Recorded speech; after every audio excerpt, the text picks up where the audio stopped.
The Kiros Report brings you for the third time one of our greatest thinkers for this tumultuous time. Her name is Dr. Francis Lappe, a recipient of numerous doctoral awards across the globe.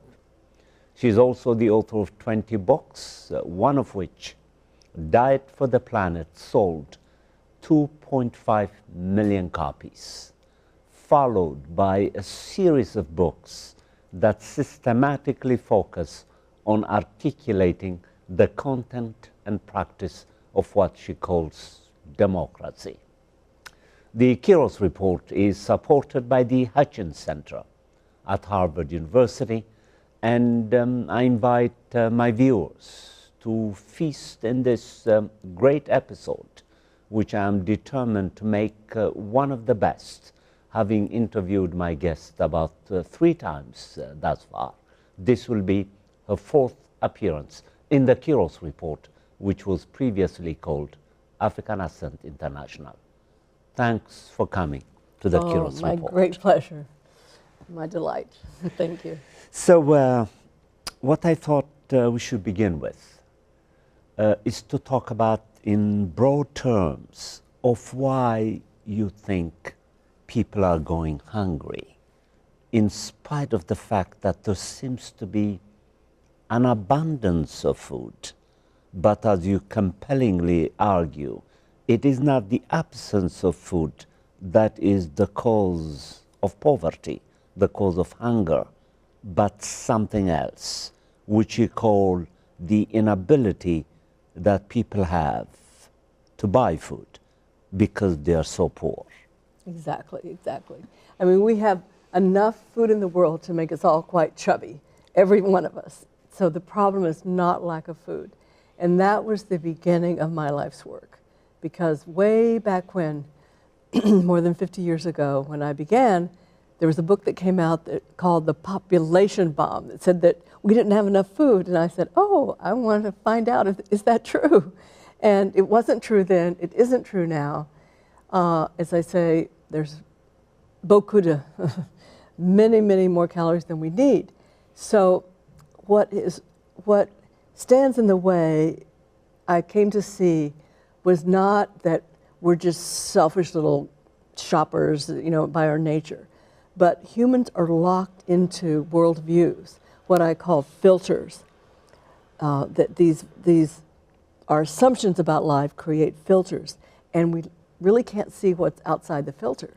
And the filter that we learn in the society is that we're just these selfish little shoppers, and we're just, you know, you can't count on anything that's really collaborative. And so you end up in a society, and we're one of the most extreme in the world, where we have such a broken democracy that's able to look out for all of us. So wealth has just rushed to the top. So in this country, 3 billionaires control more wealth than the bottom half of us. And we are among the most unequal in the world, a 120th or so most unequal. And so people just don't have the access to the food they need. And as you know, within the industry, it's more and more and more centralized. So most people aren't within walking distance and, of any kind of healthy food. And that has all sorts of health ramifications. But I've been singing this song for a long time. Mm-hmm. And ultimately, we can't solve any problem, and certainly hunger, without what I call living democracy. Democracy that is us, not them. So. Mm-hmm. And following that theme, which led you, as you just said, to write a book called Living Democracy, which is quite exciting, which further led you to also write about daring democracy. In these 2 books, in the first book, you argue that democracy is not what most people think, namely a structure of government. Instead, following John Dewey, the great American philosopher, you conceive of democracy as what you call living life. Yeah, yes. It's something that you need to practice by way of integrating it with your own self, with your own humanity, and then practice it in interaction with other human beings, which then also led you to further articulate three perennial conditions that must be satisfied in order for democracy to be lived in practice, namely dispersion, widespread of power, sharing of power, as we call it. Secondly, transparency, articulating and introducing the people, what is being done and how. And finally, accountability on the part of those who govern. We might want to talk about these three conditions. Yes, that is, for me, the definition of democracy. I mean, democracy should, and I think to most people, thinks that's a system of decision-making that's answerable, directly accountable to the interest of the people in that country. That is this common sense definition. And as long as we have concentrated wealth that's infecting and warping our decision-making, we have enormous role of private wealth in politics in terms of funding and in just being able to run a campaign. We don't have public financing of campaigns like they had do in many countries. So of course, then the funder is going to expect the person elected to look out for the funder's interest, not the citizen interest. So, for me, it's just so, I think it's just so obvious that we can't solve either hunger or climate change, poverty, you name it, unless we have government responding and actually accountable to all citizens. Okay. Let's now address the three conditions more broadly. What do you mean by the dispersion of power? How does power get dispersed as opposed to confined in a limited number of people? What are the further conditions that must be satisfied? Well, key here is who is funding, right? So clearly, as long as we have privately funding of candidates, private funding of candidates, that the people who are contributing and the big donors are going to be, whether they be, Elon Musk of the world, but, that they are going to have, the strongest voice will be those who are paying the most, those who are contributing most to campaigns and to public officials. So it seems like a form of public financing is the only way that we can have a real democracy, and we've had that available in the past, but it didn't last. It wasn't really enough and used and to really make it viable for people to run that way and win. So the key is getting money out and citizens in, and they're that this is just foundational, and we're one of the most extreme examples in the world, as I say, of allowing. We still get caught. We are now down about 54th in the world in terms of the quality of our democracy.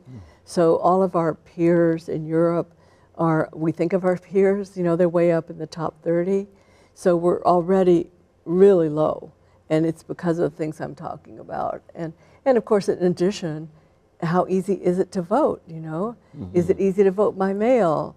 Is it easy, to get to your polling station? And we don't make that easy in our country. And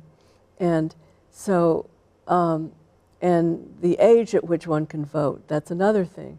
And in a few countries, they have what some call mandatory, but I think of it as civic duty voting, that it's our civic duty to vote, and it's like a jury duty. You don't complain about serving on a jury. That's a civic duty.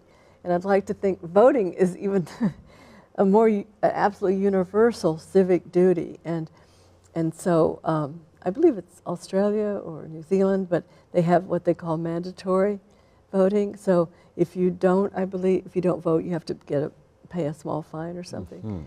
I'm not sure about the penalty, but it's the expectation that every person of a certain age And then they also have help getting people to the polls if you need help, if you're disabled or don't have a car, or whatever it is. So it's a spirit, if you will.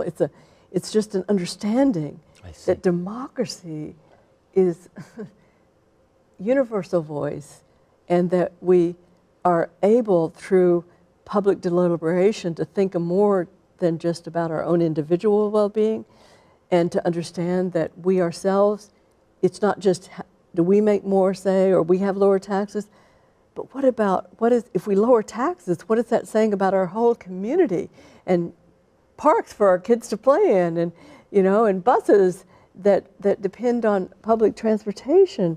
So it's a whole conversation, if you will, where in this country it's so much about individualism versus the public, rather than seeing our full individual fulfillment through public.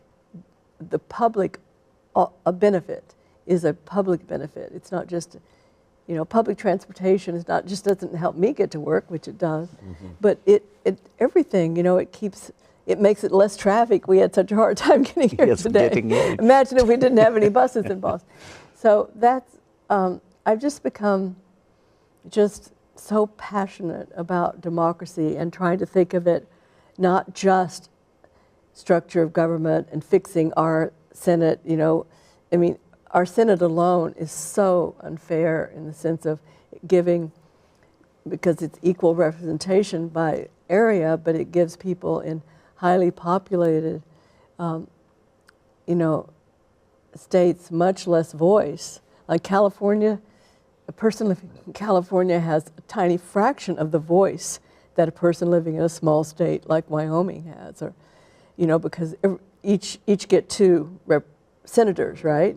But two representatives representing what is it? How many people live in California? 30 million? I don't know. Versus a few million in another state. That's not equal voice.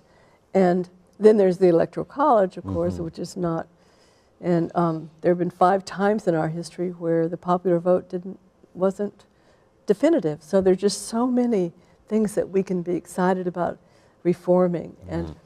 And I'm just hoping so much that the young people coming up will just see this is not a given, and with climate crisis is something that's like, dung, dung, dung, dung, dung, we've got to step up, and we're just not doing it. Our greenhouse gas emissions per capita are still among the highest in the world.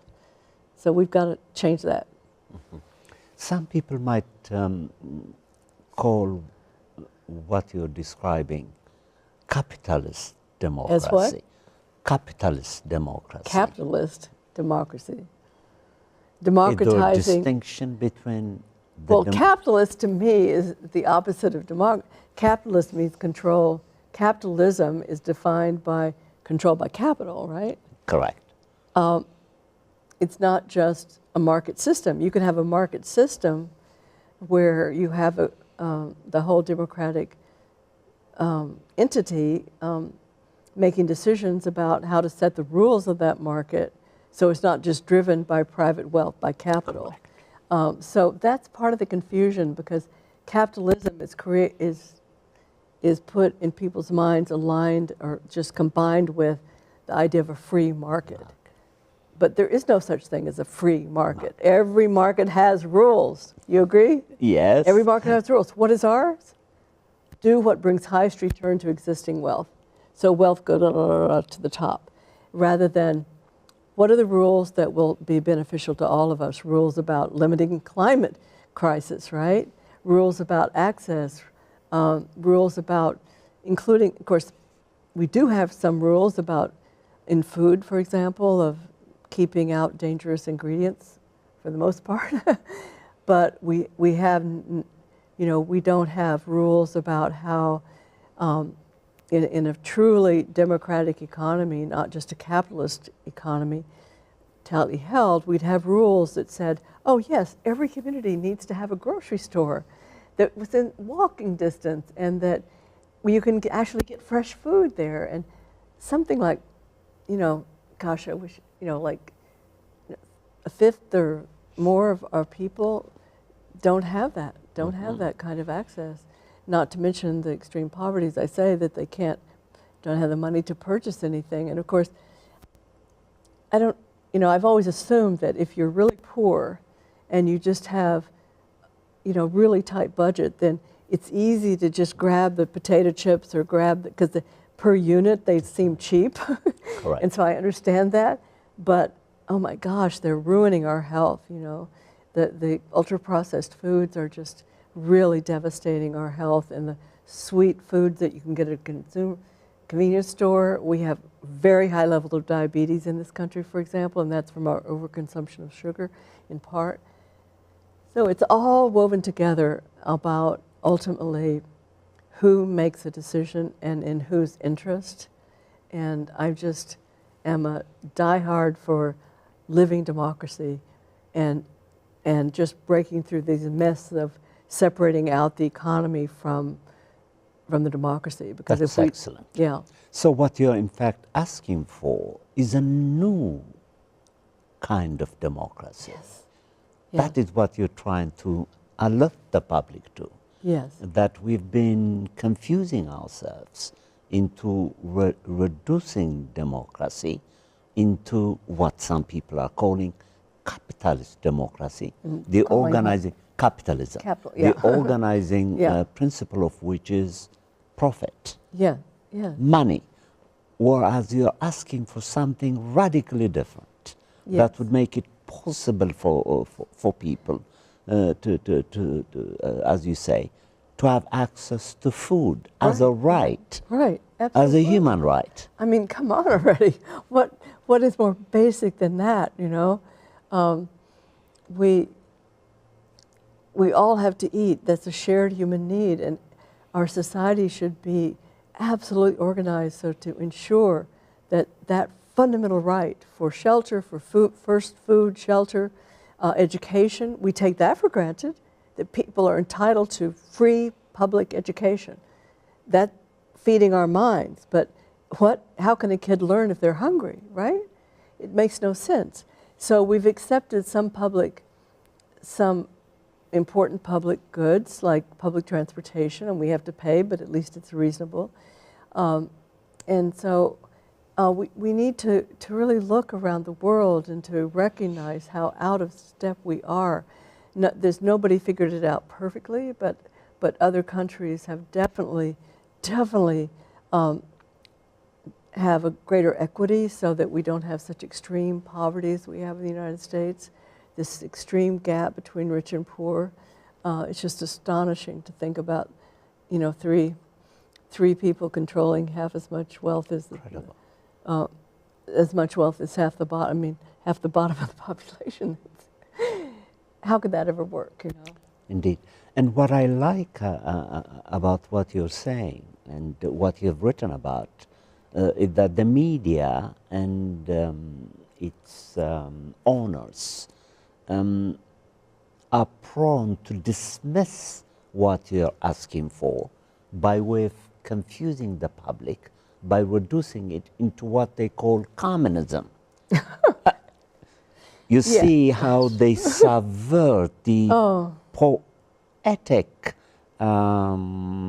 articulation of democracy that you're developing, living democracy, daring democracy. They're even linguistically tantalizing. Right. They make sense. They make the idea of integrating democratic inclinations with our personalities attractive, precisely because of the power of language. The media, on the other hand, is bound to reduce living democracy, daring democracy, into communism so that human beings would not take the alternative seriously. How are we going to deal with this? This has been going on within the American context, as far as I can remember, for the past 40 years or so.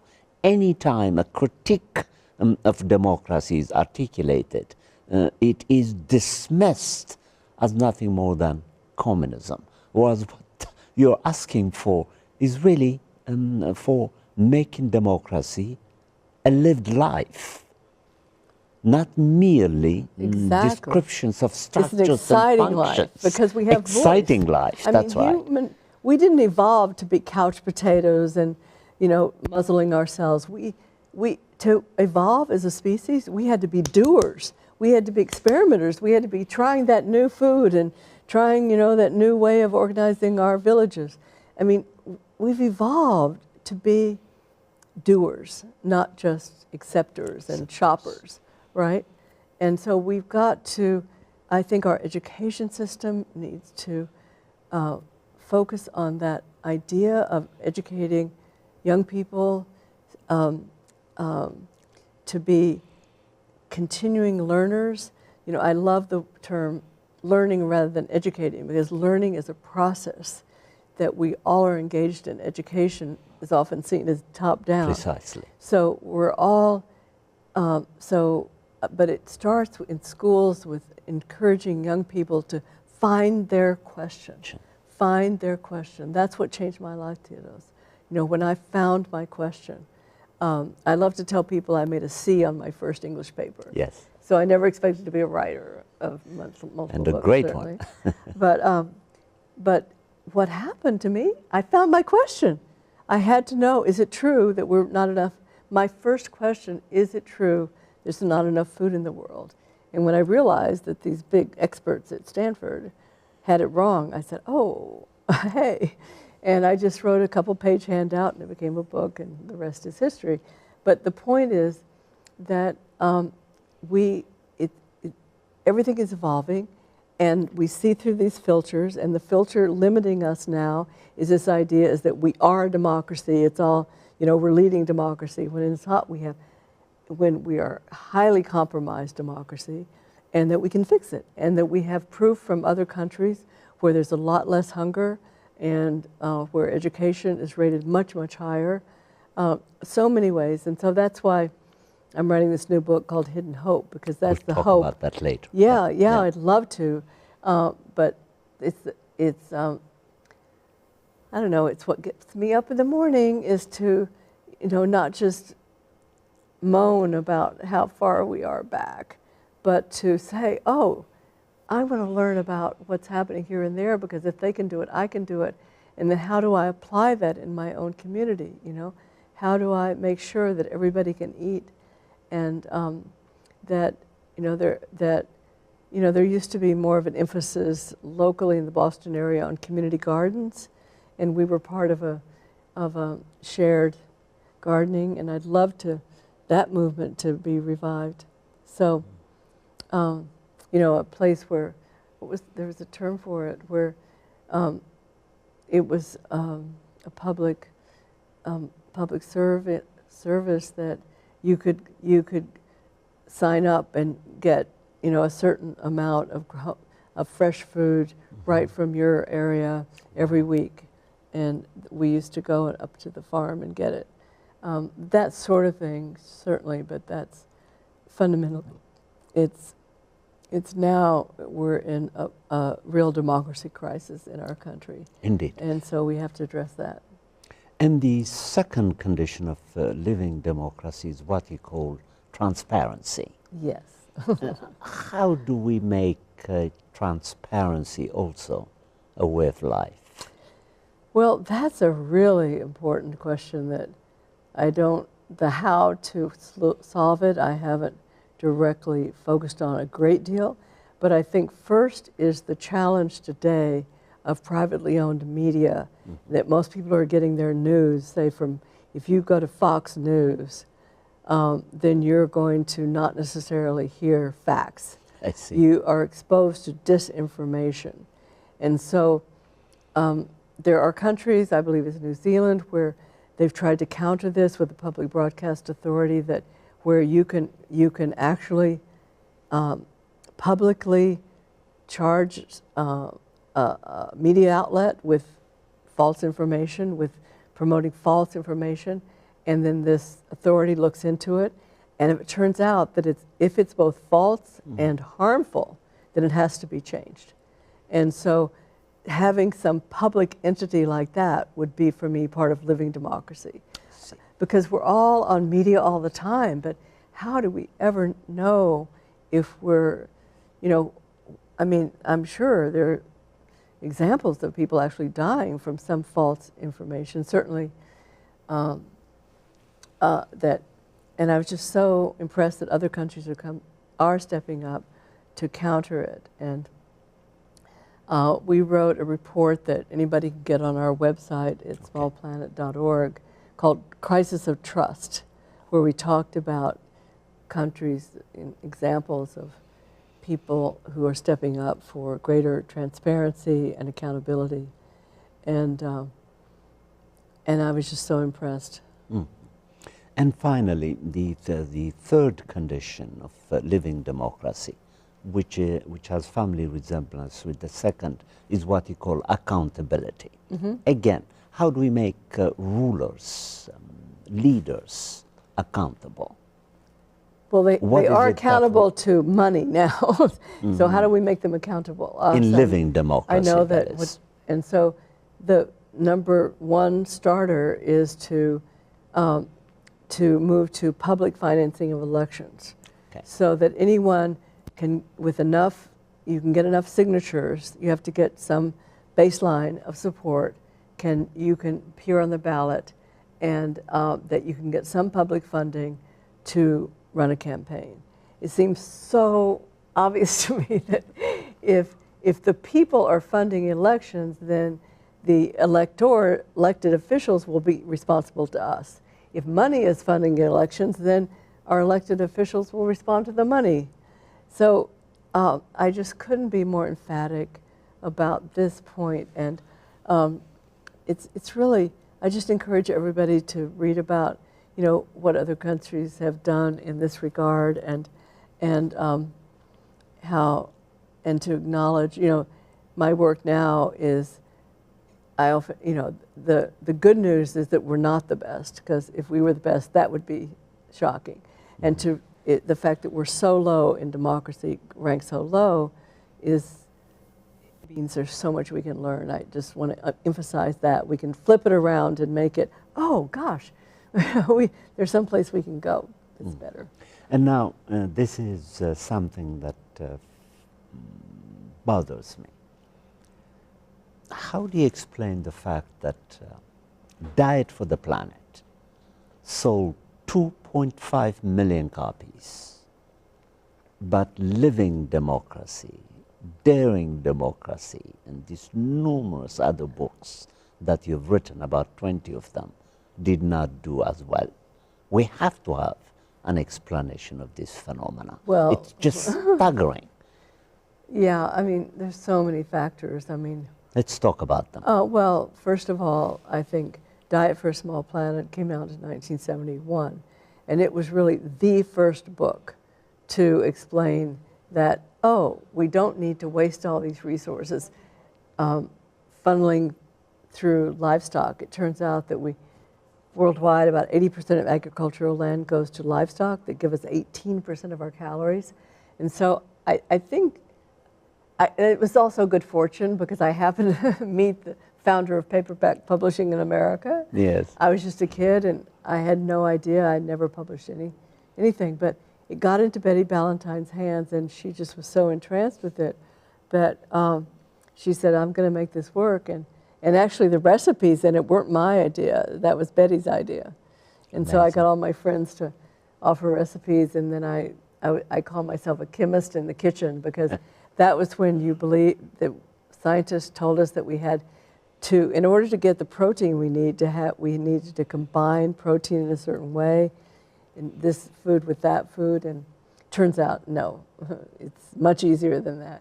But then I loved, you know, developing these recipes that are still, many of the originals are still in the current edition. But I think it was, you know, why it was just, it was a time when, you know, that was the hippie era. People were questioning authority. Yes. In the 60s. You know, people, there was just back to the land. You remember that expression? Yes. There were communes, and food co-ops were being created, and people, there was just this real interest in eating healthfully and taking charge and empowerment, empowering ourselves, and And we're also working together, like in cooperatives. And so I think it just hit at just the right moment. And so I was just a lucky girl. Incredible. Well, I have a suggestion. My suggestion is the following. Now that you're writing what you told me while we were driving here, that your current book, which I believe is finished. What? Hidden Hope. Hidden Hope. Not, you didn't say finished, right? No. Is it finished? Oh, yet? No. Far. Far from it. Yeah. Okay. I think you need a chapter there to reflect on the receptivity of Diet for the Planet in 1971 and the appropriate reading public that became attracted to it, and contrast that public, that generation, with the generation that we have now, which under radically different conditions could also become interested in the themes of hope. That the situation, in spite of the apparent reality, is not as hopeless as we think. It's as if what you call hope is there, except that it's hidden. We need to begin, just a suggestion. I would like you to reflect on why Diet for the Planet, which you may think is small planet, you may think is merely a reflection of luck. I think it's much more than that. Not that luck is not the future of our humanity, but it also has something to do with the mood of the generations. And generations develop moods, not because we expect them to do so, but because we develop the conditions for them to live the hope. I think this last book could do that.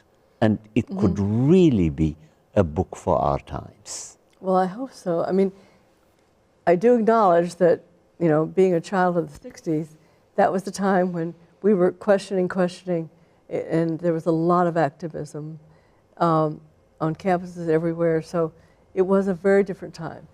Today, I feel the biggest obstacle is despair, and the what I call othering, the blame. Donald Trump blamed the immigrants, or you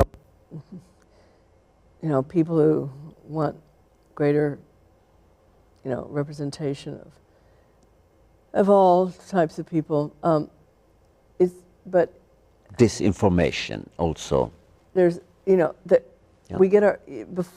I wrote Diet for a Small Planet before the internet, you know, so that we all read the same newspapers and books, and it was very different.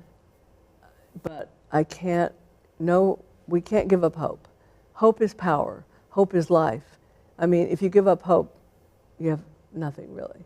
Hope is just the idea that we matter, that things can, even incrementally, maybe not fast as we want, but we can make things better. And hope is not, you know, for wimps, I say, you know, it's because hope requires action. Because if we are not acting according to our values, how can we expect anyone else to, you know? And so hope takes courage. Courage means doing what you thought you could not do. I love reminding all of us that the root of the word courage is cœur, which in French is the heart. So I think do what makes your heart beat faster, do what makes you nervous, right? And that's courage.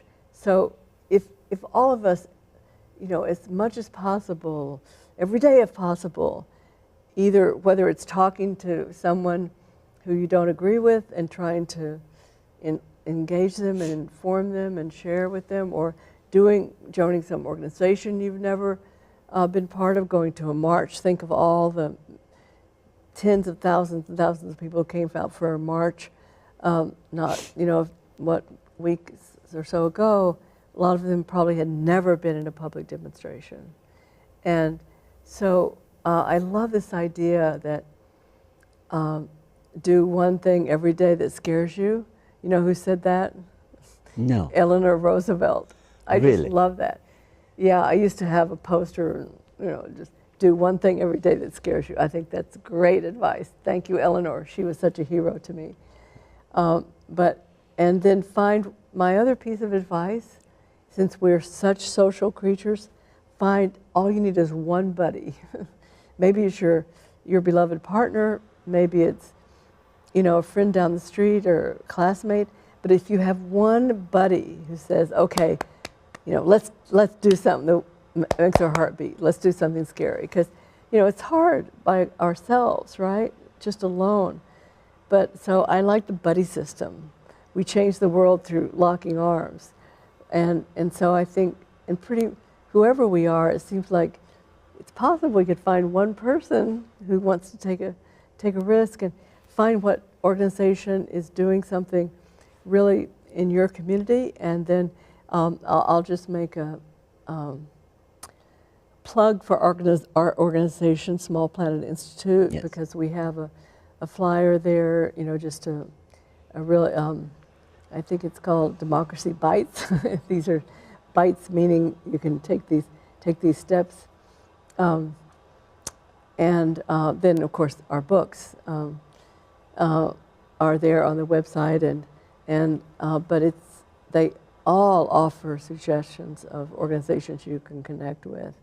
And you know, at your church or your neighborhood group or sitting on your bus, talk to the neighbor and say, hey, do you know any organization locally that is really working for something that you believe in?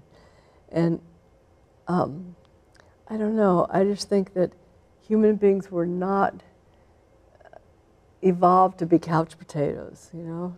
We evolved as doers.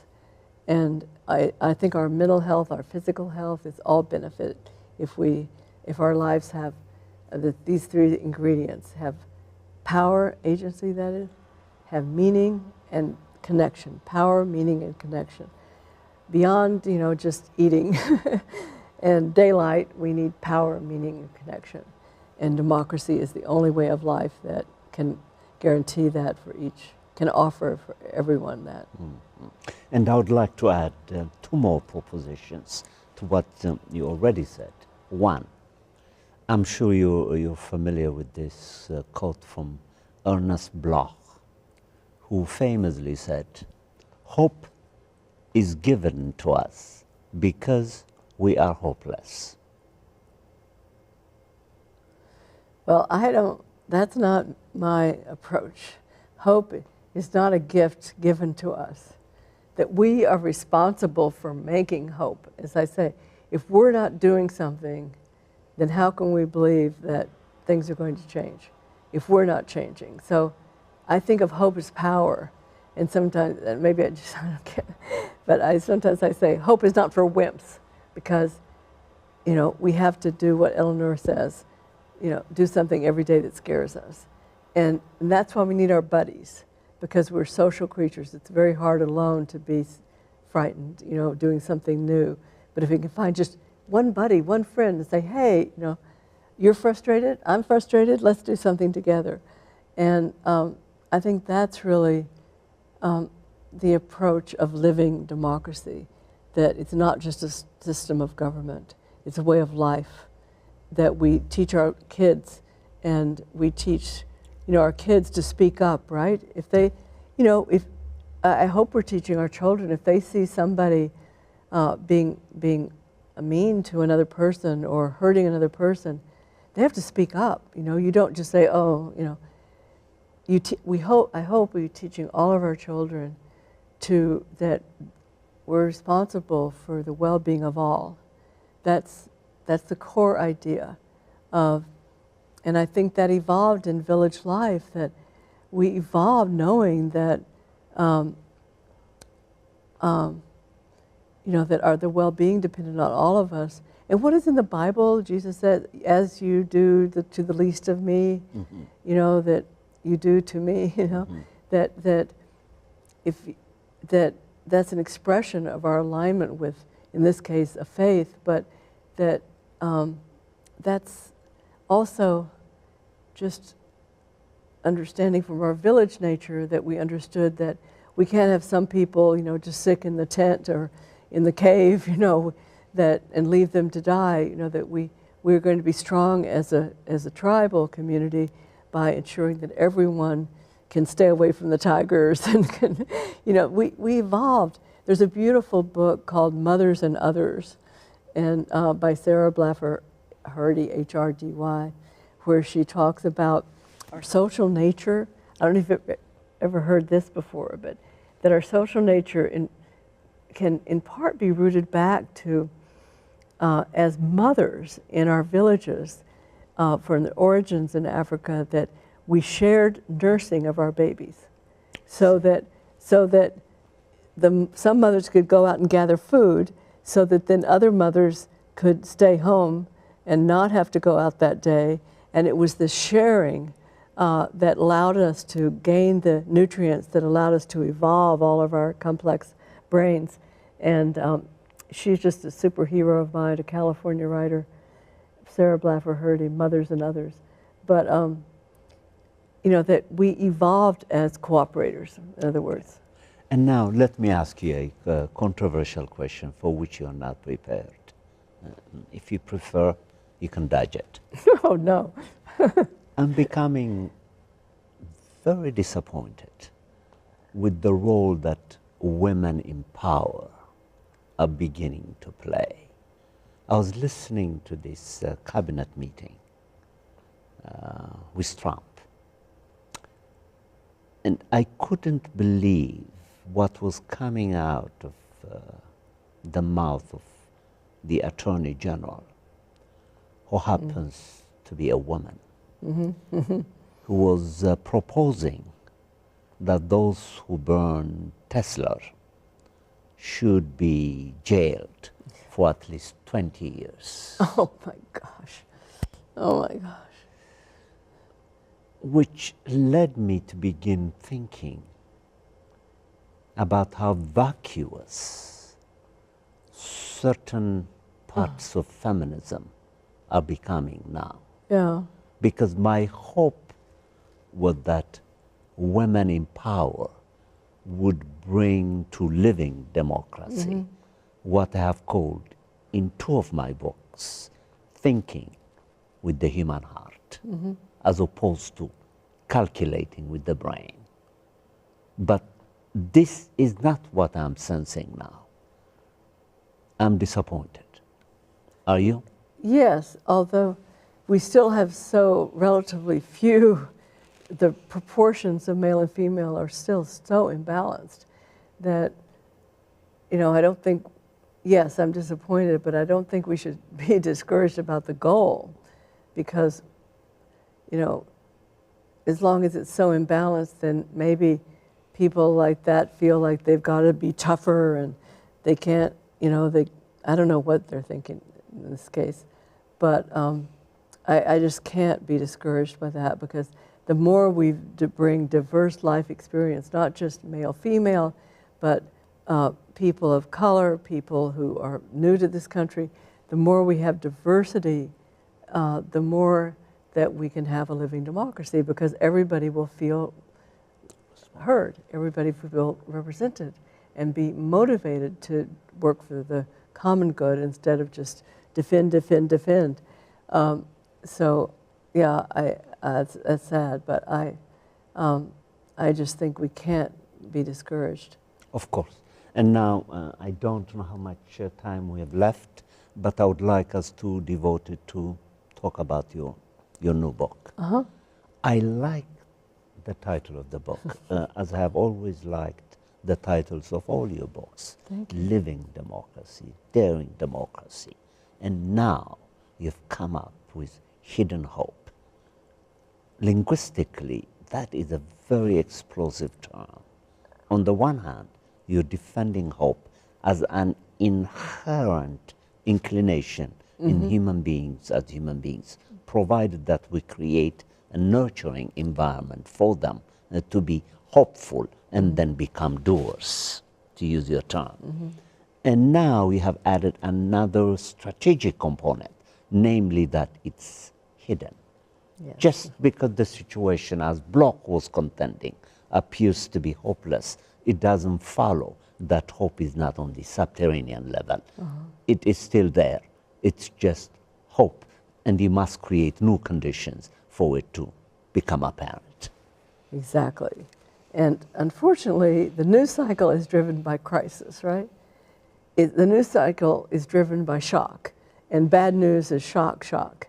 And so that's why if we don't invest in our public our public media, which now we're not, you know, our public radio, public television, we must have media that's not driven by private profit, which is going to look for the shock value, because what we need is the hope value, and we need to be learning from our neighbors, and so we need radio, television that is going to be telling us these stories of where our neighbors are creating solutions, whether, you know, it be in housing or the environment, because they're all out there. You know, we have, you know, so hidden hope is really just based on the idea that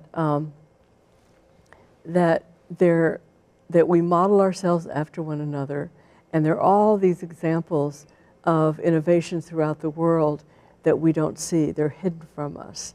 And so what the book is goes through, you know, a handful of different topic areas or different arenas of life. For example, health, education, democracy, the environment. And it says, okay, where do we rank in the United States? Because they're very credible agencies. And in each of these, it's just, I thought it was bad, but oh my God, we're way down there, like I say in democracy, 54. But in health, for example, we're 35th in health in the world. And so then we say, you know, a few pages on why, and of course a lot of it has to do with poverty and concentration of, you know, access to food. And then we say, okay, who's number one in the world in that arena? And then we feature what are especially those lessons that we think might be more applicable in the United States. In health, for example, that's this is going to be a while in process, but we've got a lot of that material, and the number one country in the world, or there are two number one countries, different agencies, but we feature Spain. Incredible. And it's just, nobody thinks of Spain as a international leader, but it's so simple. They have clinics, 125 clinics in an area the size of Texas. Wow. And so everybody, and it's all publicly supported. And they also, you know, just really encourage walking, and we know that walking is really healthy. They encourage fresh food, the Mediterranean diet, so that it's not like here that, you know, you can only get potato chips and stuff in that you can walk to. You know, so they try to get stores out where everybody can have access. And another country that is ranked high, two countries, very different, one in Europe, one in Asia, Japan.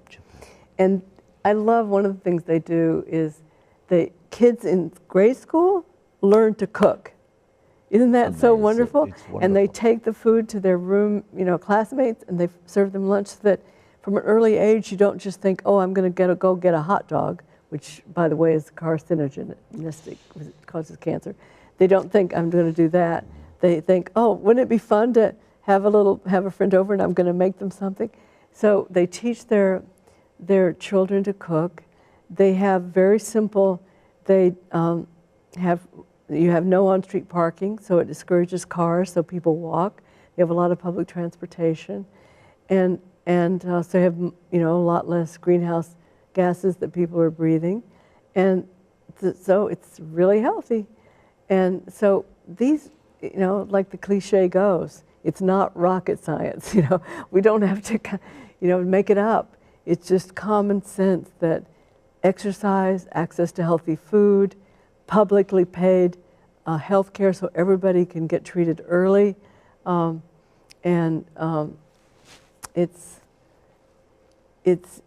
it's all doable. And so hidden hope is that the idea, the best news is that we're not the best. The best news that we have all these stories, all these examples in real life. It's not just, oh, we should, but look at what they're doing, you know.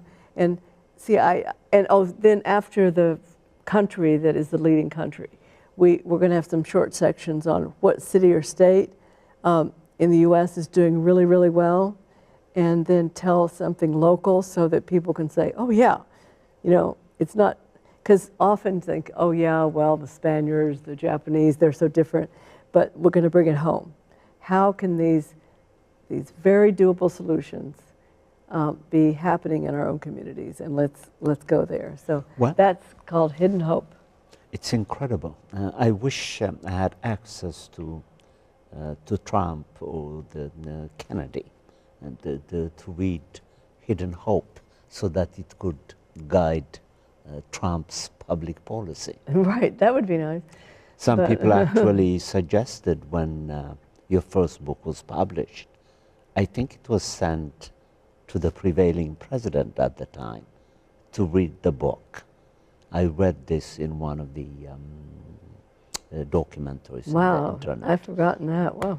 You see, you should be very cool. proud. I'm glad you told me. Yeah. Maybe Hidden Hope will have that kind of accessibility to the prevailing administration, so that this administration would know what to do. Maybe Dodge needs to spend more time on issues of this kind and use the monies that they are saving to attend to health and educational questions instead of dismantling and destroying them. True. And the power of the private interest in our system now is so enormous, and what my vision would not allow the billionaires to keep stacking it up to the top. Precisely. So it really requires widespread education and not giving up, because I think that's my only fear, you know, that human beings are doers and that we're not couch potatoes, and we wouldn't have gotten to here where we are, as I say. And if in that spirit, we're not saying, oh, blah, blah, blah, you should come out to this event, or you should help, you know, educate your legislator, but we're saying, oh, look, you know, this is exciting, and to feel you have some power.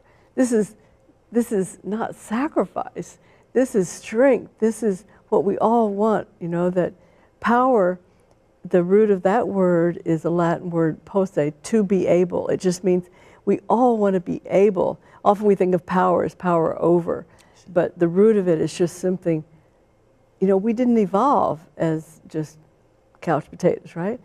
We evolved as doers, and we enjoyed doing, and so that's really the spirit of everything we're writing about in Hidden Hope, is saying, we can do it, we can do it. Look, our fellow creatures around the world are doing this, so we can too, you know? And I believe so much that we model ourselves on each other, so I just can't wait to get this book out. It's remarkable, and the two concrete examples that you've given about Spain and Japan should also motivate us to use them as standards of what we could become. Yeah. That is remarkable. Right, Well, and their longevity is longer than ours too. Absolutely. Yeah. So now I think what we need to do, take your time, don't be shy. I want you to talk about your research institute, which you found with your lovely daughter, Anna Lappé, in 2001, I think, which can't believe is it. in Cambridge, Massachusetts, on Elliott Street. Let's talk about the activities of the Research Institute. What goes in there? What do you do? Well, it's a small institute. We're always looking for volunteers and interns. It's very easy. You just jump off the Harvard T and it's a few feet away. So it's very close, really convenient to get to. Very small staff, Small Planet Institute. We're a social benefit organization. We like to call it that and not a nonprofit, because we don't want to define ourselves as what we're not. What we are, a social benefit organization, and primarily, we do, we're working right on books, and then we also have a newsletter, and we have fact sheets. Please, if you go to smallplanet.org, you can find our current fact sheets relate to what I'm talking about today. Just, that you can just print out and share with a friend about, what's at stake with our democracy today, and some exposing of Trump disinformation. We have a range of them. And so we do both books and fact sheets, and then you can see clips of my talks on the same website. And so you can see all the books, the speeches, and the short pieces. And then we also are in social media. And we just love volunteers. And I think I'm not sure how we use long-distance volunteers, but certainly in the Cambridge area, and it's this really sunny office and cheery office. I've been there. Very beautiful office. Yeah. I'm so fortunate. So it's just so easy to get to, and then we also we're starting up again what we call the Boston Democracy Circle, where we have a gathering, and I make a big pot of stew, veggie stew, and we all talk about what we're doing to create living democracy by, going around the table. And, there are people who are working on voting, and there are people working on money and politics. There are more people like me in the public education. And it kind of died during COVID, and now we're starting it up again. And so that's another feature. But mainly we're a think and do tank. We're not just a think tank, but we're really promote this active solutions. And I just also love to do public talk, so if anybody listening, watching, has an institution where they wanted a public speaker, I'm thrilled to do that. And but I think really, and as I say, volunteers and interns, we always have at least one, probably 2 to 3 in the office, often doing all sorts of research, like on this book, Hidden Hope, and helping us with the website and social media. And so if any of you, would like a cheery place to do something in the solutions direction, please contact us. Remarkable. Well, this has been your host, Theodoros Kiros, for the Kiros Report.